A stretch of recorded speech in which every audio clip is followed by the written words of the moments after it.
Jika hidupmu terasa semakin mudah, hati-hati. Bisa jadi ini bukan hadiah tapi ujian yang paling sunyi dari Allah. Assalamualaikum warahmatullahi wabarakatuh. Pernahkah engkau bertanya, mengapa sebagian orang diuji dengan kesulitan, sementara yang lain justru dilapangkan tanpa sebab yang jelas? Dalam jalan ma'rifat, tidak semua kemudahan adalah tanda cinta, dan tidak semua kesulitan adalah tanda murka. Ada ujian yang tidak membuatmu menangis, tetapi justru membuatmu lupa untuk bersujud lebih lama. Video ini bukan untuk menakut-nakuti, tetapi untuk membangunkan. Karena ada keadaan di mana Allah tidak menguji dengan mengambil, melainkan dengan memberi. Tidak menekan, tetapi melapangkan. Dan hanya jiwa yang jujur yang akan menyadari bahwa di balik rasa aman, bisa tersembunyi ujian yang sedang mengamati hatimu.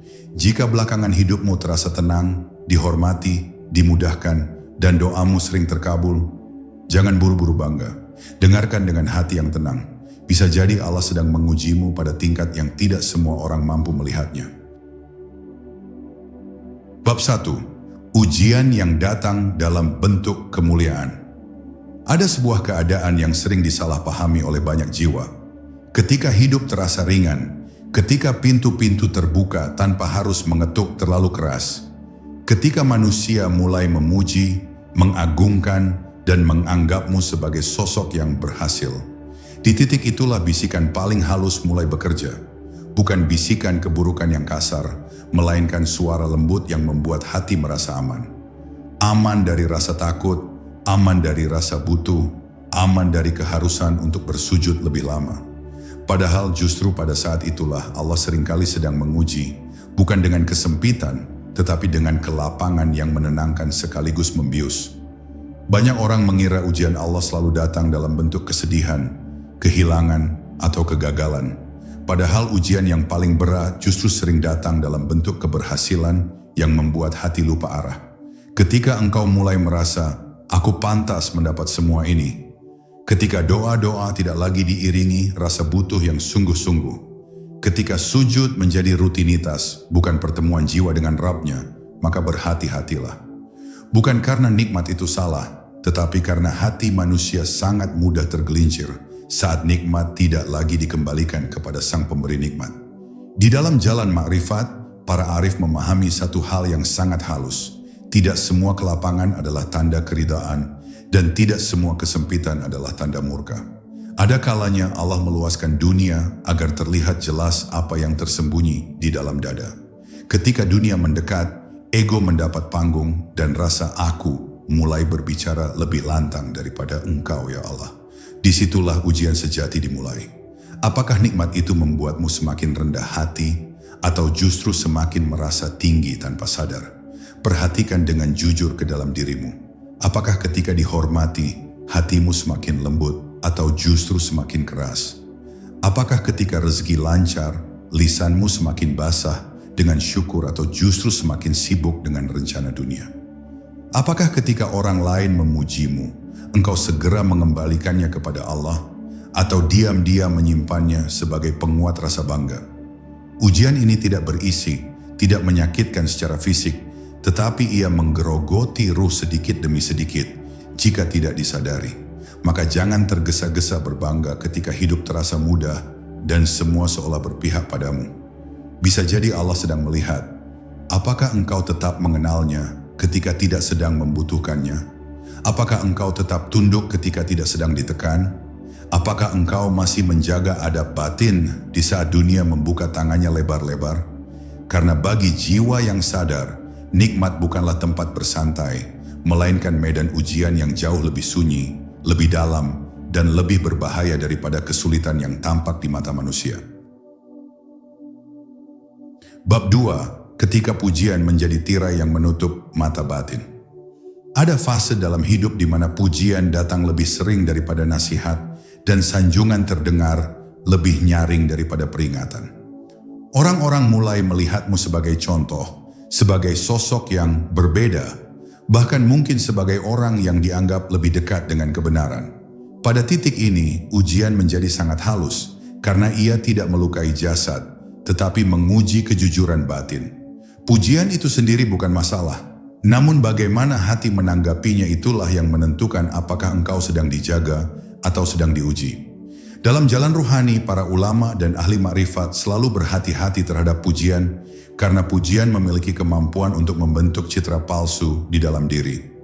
Tanpa disadari, seseorang bisa mulai berperilaku sesuai ekspektasi manusia, bukan lagi karena keikhlasan kepada Allah. Amal yang awalnya lahir dari rasa tunduk, perlahan berubah menjadi alat untuk mempertahankan citra. Disinilah bahaya terbesar tersembunyi ketika ibadah masih berjalan, tetapi ruh keikhlasan mulai menipis tanpa disadari. Ada perbedaan yang sangat halus antara syukur dan bangga. Syukur membuat hati semakin merasa kecil di hadapan Allah, sedangkan bangga membuat hati merasa pantas berada di atas orang lain. Jika setelah dipuji engkau merasa lebih tenang dan semakin bergantung kepada Allah, itu pertanda baik. Namun jika setelah dipuji engkau merasa lebih aman dengan dirimu sendiri, lebih jarang mengadu kepada Allah, dan lebih sibuk menjaga pandangan manusia, maka itu isyarat ujian sedang berlangsung dengan sangat rapi. Perhatikan juga bagaimana sikapmu terhadap kesalahan setelah sering dipuji. Apakah engkau masih mudah mengakui salah atau mulai mencari pembenaran? Apakah engkau masih bisa ditegur dengan lapang dada atau mulai merasa, aku sudah terlalu jauh untuk disalahkan? Jiwa yang sedang diuji dengan pujian seringkali kehilangan kepekaan terhadap nasihat, karena egonya sudah terlalu sering dielus oleh pengakuan manusia.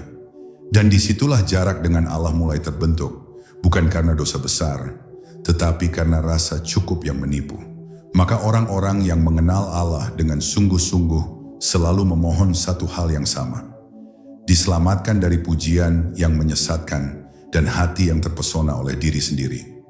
Mereka tidak takut dikenal, tetapi takut kehilangan keikhlasan. Mereka tidak menolak penghormatan, tetapi selalu mengembalikannya kepada Allah di dalam sujud yang sunyi. Karena mereka paham, pujian bisa menjadi hijab paling lembut yang menutup mata batin, jika tidak dijaga dengan kesadaran dan kerendahan hati yang terus diperbarui. Bab 3. Kelapangan yang menguji kejujuran iman. Ada saatnya Allah memberi kelapangan bukan untuk memanjakan, tetapi untuk melihat siapa yang tetap jujur dalam iman ketika tidak ada tekanan. Ketika hidup terasa stabil, doa-doa dikabulkan tanpa penantian panjang, dan masalah datang sekadar seperti riak kecil, disitulah keimanan diuji pada tingkat yang lebih dalam. Bukan lagi tentang bertahan, melainkan tentang kesetiaan. Apakah engkau masih mencari Allah ketika tidak sedang terdesak, atau hanya mengingatnya saat keadaan memaksa? Banyak jiwa mampu bersabar dalam kesempitan, namun goyah dalam kelapangan. Kesabaran saat sempit lahir karena kebutuhan, sedangkan kesabaran saat lapang lahir dari kesadaran. Disinilah letak perbedaan antara iman yang reaktif dan iman yang matang. Orang yang imannya masih reaktif akan berdoa ketika butuh, lalu perlahan menjauh ketika merasa cukup. Sedangkan iman yang matang justru semakin dalam ketika dunia tidak lagi menekan, karena ia sadar bahwa kecukupan sejati hanya ada bersama Allah, bukan pada keadaan. Kelapangan sering membuat manusia lupa bahwa semua bisa berubah dalam satu kehendak. Saat ini engkau berdiri di tempat yang tinggi, namun tanpa penjagaan Allah, satu langkah saja bisa membuatmu tergelincir. Kesadaran inilah yang menjaga hati para arif agar tetap gemetar meski hidup mereka terlihat tenang. Bukan karena takut kehilangan dunia, tetapi karena takut kehilangan adab di hadapan Allah.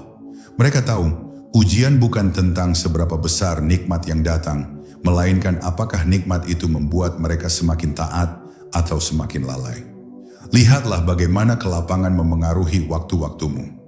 Apakah engkau masih meluangkan waktu untuk munajat yang sunyi, atau merasa cukup dengan doa-doa singkat yang terburu-buru?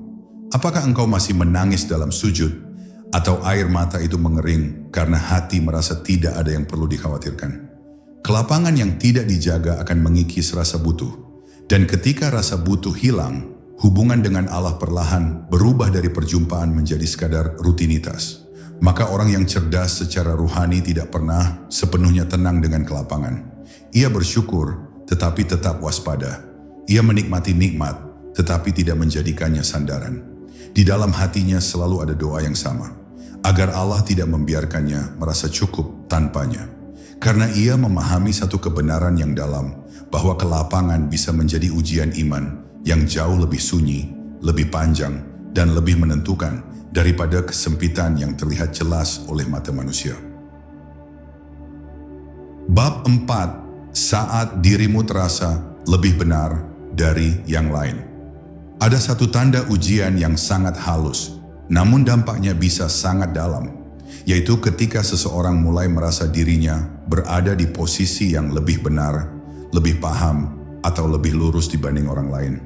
Perasaan ini sering tidak muncul dalam bentuk kesombongan yang kasar, melainkan sebagai keyakinan tenang bahwa pandangan dan langkahnya adalah yang paling tepat. Di titik ini, jiwa sedang berada di persimpangan berbahaya, karena rasa benar yang tidak dijaga bisa perlahan mematikan kerendahan hati. Dalam perjalanan mendekat kepada Allah, semakin dalam seseorang memahami kebenaran, seharusnya semakin lembut sikapnya kepada manusia. Jika yang terjadi justru sebaliknya, jika ilmu membuat lisan mudah menghakimi dan hati cepat merasa jengkel melihat kekurangan orang lain, maka itu pertanda bahwa ilmu tersebut sedang berubah fungsi. Ia tidak lagi menjadi cahaya yang menerangi, melainkan menjadi alat untuk meninggikan diri. Dan disitulah ujian bekerja, bukan dengan kesesatan yang jelas, tetapi dengan rasa aku di pihak yang benar. Perasaan lebih benar sering membuat seseorang sulit menerima nasihat, karena nasihat terasa seperti gangguan terhadap bangunan keyakinan yang sudah mapan. Padahal para arif selalu membuka ruang koreksi, bukan karena ragu pada kebenaran, tetapi karena sadar akan keterbatasan diri. Mereka tahu Allah bisa mencabut cahaya kapan saja jika hati mulai mengeras. Maka mereka lebih takut pada sikap merasa aman secara spiritual daripada pada kesalahan yang masih bisa disadari dan diperbaiki. Perhatikan bagaimana reaksi batinmu ketika melihat orang lain terjatuh dalam kesalahan. Apakah hatimu tergerak untuk mendoakan atau justru merasa lega karena itu bukan dirimu? Apakah engkau merasa iba atau diam-diam merasa lebih tinggi? Ujian ini sangat sunyi karena ia tidak terlihat oleh manusia, tetapi sangat nyata di hadapan Allah. Rasa lebih benar yang tidak disertai kasih sayang adalah tanda bahwa ego sedang menyamar sebagai kebenaran. Maka orang yang berjalan di jalan makrifat selalu memohon agar Allah menjaga hatinya dari merasa paling selamat. Mereka tidak sibuk membandingkan, karena mereka tahu setiap jiwa memiliki perjalanan dan ujiannya sendiri. Yang mereka jaga bukan posisi di hadapan manusia, tetapi adab di hadapan Allah. Karena bagi jiwa yang sadar, merasa benar bukanlah kemenangan, melainkan awal dari ujian yang paling sulit dijaga. Bab 5. Ketika amal menjadi sandaran, bukan Allah. Ada satu pergeseran halus dalam batin yang sering tidak disadari, yaitu ketika amal mulai menjadi tempat bersandar, bukan lagi Allah sebagai tujuan. Seseorang tetap salat, tetap berzikir, tetap berbuat baik, namun di dalam hatinya muncul rasa aman karena merasa telah melakukan banyak hal. Amal yang seharusnya menjadi jalan mendekat, perlahan berubah menjadi identitas yang dibanggakan secara diam-diam. Disinilah ujian masuk dengan cara yang paling rapi, karena tidak ada dosa yang tampak, namun ketergantungan mulai bergeser. Para ahli makrifat memahami bahwa amal bukanlah jaminan, melainkan karunia yang harus terus dijaga adabnya. Amal diterima bukan karena banyaknya, tetapi karena siapa yang menjadi sandaran di baliknya. Jika amal membuat hati semakin berharap kepada Allah, maka ia adalah cahaya. Namun jika amal membuat hati merasa aman tanpa Allah, maka ia bisa menjadi hijab. Dan hijab ini seringkali lebih tebal daripada hijab dosa, karena ia dibungkus dengan kebaikan yang terlihat suci. Perhatikan bagaimana perasaanmu setelah beramal. Apakah hatimu semakin takut jika amal itu tidak diterima, atau justru merasa tenang karena yakin sudah cukup? Apakah engkau masih memohon ampun setelah taat, atau merasa tidak perlu terlalu khawatir karena telah berusaha?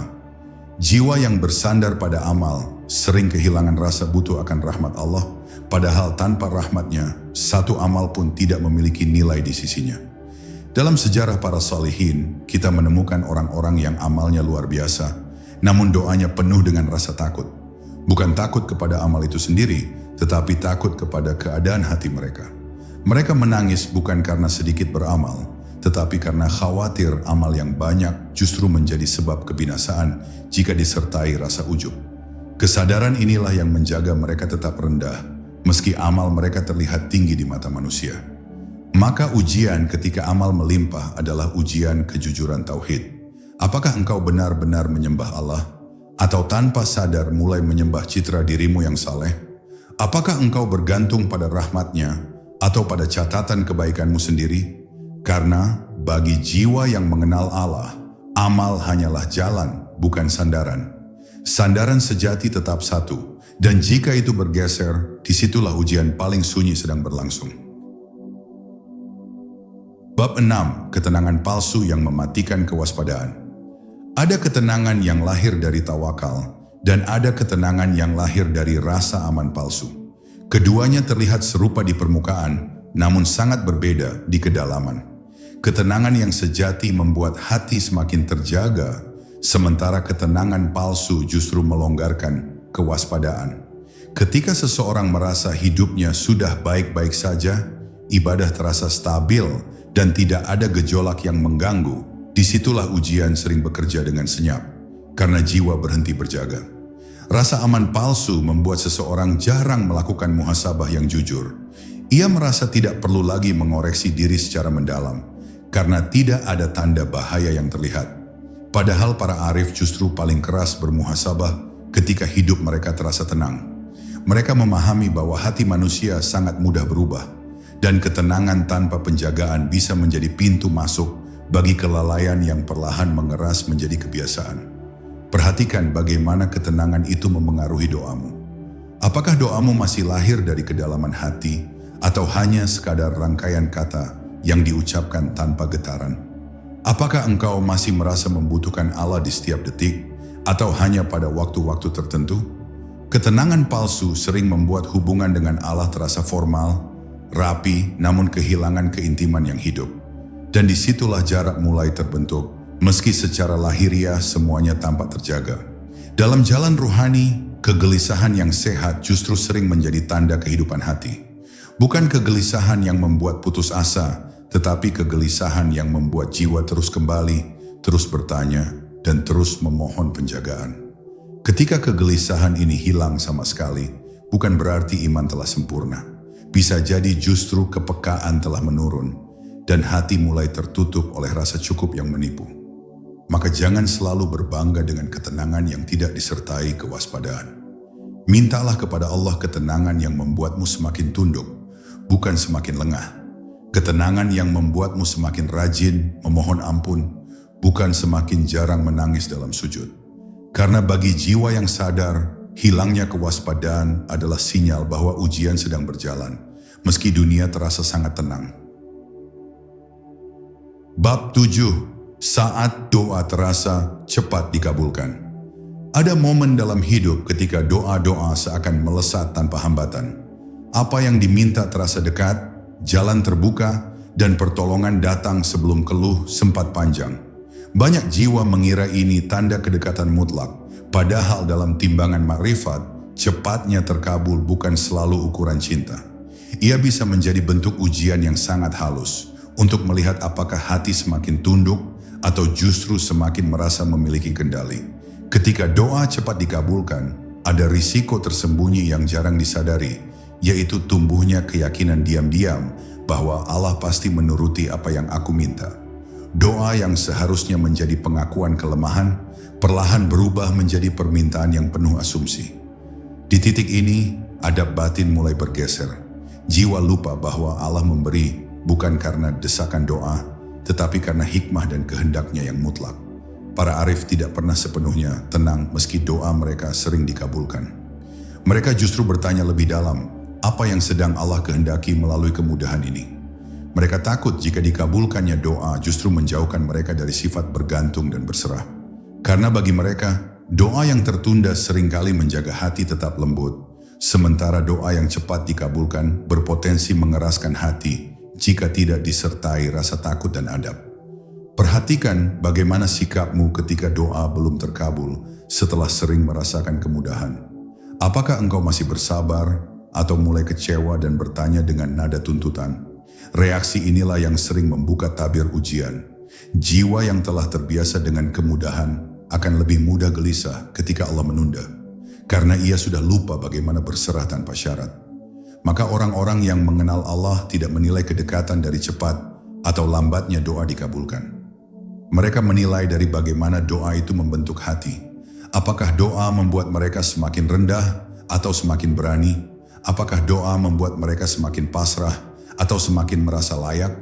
Karena dalam keheningan jalan makrifat, dikabulkannya doa bisa menjadi ujian yang jauh lebih berat daripada doa yang ditahan dengan penuh kasih. Bab 8. Ketika hati merasa sudah sampai.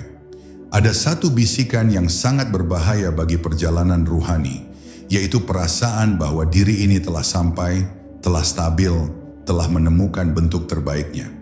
Perasaan ini tidak selalu diucapkan, namun hadir sebagai ketenangan yang penuh kepastian. Di titik inilah ujian bergerak paling dalam, karena hati berhenti berjalan. Padahal dalam makrifat, berhenti adalah awal dari kemunduran, meski secara lahiriah tampak tenang dan tertata. Perasaan sudah sampai membuat seseorang berhenti bertanya, berhenti belajar, dan perlahan berhenti merendah. Ia tidak lagi merasa perlu diajar, karena merasa telah memahami. Ia tidak lagi merasa perlu ditegur, karena yakin langkahnya lurus. Padahal para arif justru semakin merasa bodoh ketika cahaya bertambah, karena semakin jelas betapa luasnya keagungan Allah yang tak terjangkau. Ketika rasa sudah muncul, itu sering menjadi tanda bahwa cahaya sedang diredupkan tanpa disadari. Dalam perjalanan menuju Allah, tidak ada garis akhir selama napas masih berhembus. Yang ada hanyalah perjalanan yang terus menguji kejujuran hati. Merasa sudah sampai berarti menutup pintu penjagaan. Disitulah ujian Allah bekerja, bukan dengan menjatuhkan secara tiba-tiba, tetapi dengan membiarkan seseorang berjalan tanpa rasa takut. Dan berjalan tanpa rasa takut di hadapan Allah adalah keadaan yang sangat berbahaya bagi ruh. Perhatikan bagaimana sikap batinmu ketika tidak lagi merasa gelisah terhadap keadaan iman. Apakah kegelisahan itu berubah menjadi ketenangan yang penuh tawakal, atau menjadi rasa aman yang mematikan kepekaan? Apakah engkau masih memohon agar Allah tidak meninggalkanmu, walau sekejap, atau merasa cukup dengan keadaan yang ada? Jiwa yang sadar akan selalu takut ditinggalkan, meski tidak sedang merasakan kesulitan apapun. Maka jangan pernah berbangga dengan perasaan telah sampai. Mintalah kepada Allah agar engkau tetap dijadikan pencari, bukan pengklaim. Tetap dijadikan hamba yang mengetuk, bukan merasa telah masuk. Karena dalam keheningan makrifat, perasaan sudah sampai sering kali bukan tanda kedekatan, melainkan tanda bahwa ujian paling sunyi sedang mencapai puncaknya. Bab 9. Saat Allah tidak lagi diganggu dalam hatimu. Ada tanda ujian yang sangat sunyi, hampir tak terasa, yaitu ketika Allah tidak lagi mengganggu pikiran dan perasaanmu sebagaimana dulu. Dulu, engkau mudah teringat kepadanya, mudah tersentuh oleh ayat, mudah bergetar oleh nasihat. Kini semuanya terasa baik-baik saja, tenang, terkendali, namun tanpa getaran yang sama. Disinilah ujian bergerak dalam bentuk jarak yang halus, bukan pemisahan yang kasar. Ketika Allah tidak lagi hadir sebagai pusat kegelisahan yang suci, hati perlahan menata hidup tanpa banyak melibatkannya. Bukan dalam arti meninggalkan ibadah, tetapi dalam arti kehilangan percakapan batin yang hidup. Doa menjadi formal, zikir menjadi teratur, namun perjumpaan jiwa terasa jauh.